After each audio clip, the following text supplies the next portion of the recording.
Hello friends, welcome to my channel study with Vishakha friend. आज मैं आपको जनसंख्या एवं पर्यावरण शिक्षा से संबंधित 3 MCQ बेस्ड क्वेश्चन कराने वाली हूँ। तो फ्रेंड्स प्लीज़ मेरे वीडियो को लाइक कीजिएगा और सब्सक्राइब कीजिएगा। तो फ्रेंड्स पहला क्वेश्चन है कि साक्षरता को प्रभावित करने वाले कारक कौन कौन से हैं। तो 4 ऑप्शन दिए गए हैं।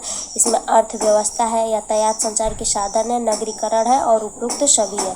तो फ्रेंड्स जो उसका आंसर जो जाएगा वो हो जाएगा उपयुक्त सभी, क्योंकि पता है फ्रेंड्स की अर्थव्यवस्था जो है हमारी साक्षरता को बहुत प्रभावित करती है। और फिर यातायात संचार के साधन, अगर कोई कॉलेज आउट में है तो वहाँ बच्चे जल्दी नहीं पहुँच पाते, तो वो भी हमारी साक्षरता को प्रभावित करती है। फिर नगरीकरण, आप देखते हैं कि हायर एजुकेशन के लिए हमको अब सिटी में जाना पड़ता है, तो नगरीकरण भी एक तरह से हमारी साक्षरता को प्रभावित करती है। और आप प्राइवेट कॉलेजों से BEd और DLEd कर रहे हो तो आपको पता ही है कि आपकी अर्थव्यवस्था किस हद तक मजबूत होनी चाहिए। फिर फ्रेंड्स देखते हैं नेक्स्ट क्वेश्चन कि जनसंख्या शिक्षा को स्कूली पाठ्यक्रम का अंग बनाने पर जोर किसने दिया। तो फ्रेंड्स जो जनसंख्या शिक्षा है उसको स्कूली पाठ्यक्रम का अंग बनाया जाए, उसको स्कूलों में पढ़ाया जाए, उसके लिए 1962 में प्रोफेसर वादेन थॉमस और फिलिप तीन नाम या आपको याद रखना है। वादेन, थॉमस और फिलिप नामक साइंटिस्टों ने क्या किया, जनसंख्या शिक्षा को स्कूली पाठ्यक्रम का अंग बनाने पर जोर दिया। फिर है कि जनसंख्या शिक्षा का अर्थ क्या है। तो अगर ये ऑप्शन में आपको मिल जाए कि मानवीय शक्ति अथवा मानवीय संसाधन से संबंधित जो होता है वही जनसंख्या शिक्षा का अर्थ है, यानी कि यह मानव से संबंधित है, तो वही जनसंख्या शिक्षा का अर्थ हो गया। फिर है जनसंख्या शिक्षा का संबंध है।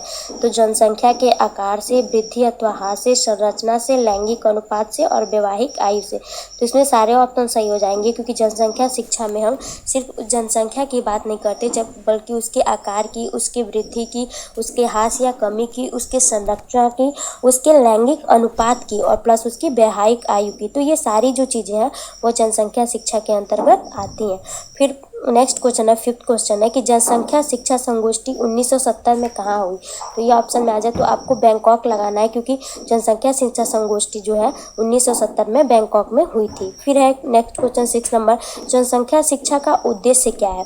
तो फ्रेंड्स वैसे तो बहुत उद्देश्य हैं, लेकिन ऑप्शन में देख लीजिए, जनसंख्या विस्फोट की जानकारी देना, जनसंख्या वृद्धि को रोकने के उपाय बताना, परिवार कल्याण की शिक्षा देना। तो फ्रेंड जनसंख्या विस्फोट, अगर बहुत ज़्यादा जनसंख्या हो जाएगा तो उससे लोगों को क्या हानि होगी उसके बारे में लोगों को जागरूक करना है। फिर जनसंख्या वृद्धि को रोकने के उपाय बताना है, लोगों के अंदर अवेयरनेस लाना है कि और उसके बाद से परिवार कल्याण की ही शिक्षा देना है कि परिवार का कल्याण, अगर आप लोग 2 ही रहेंगे तो अच्छे से, अगर छोटा परिवार रहेगा तो आपके परिवार कल्याण की जो शिक्षा है वो अच्छे से हो पाएगी, तो उपयुक्त सभी हो जाएगा। फिर नेक्स्ट क्वेश्चन आता है 7 नंबर की, जनसंख्या शिक्षा किस वर्ष मनाया गया। तो सर्वप्रथम जनसंख्या शिक्षा वर्ष जो है वो 1974 ईस्वी में मनाया गया था।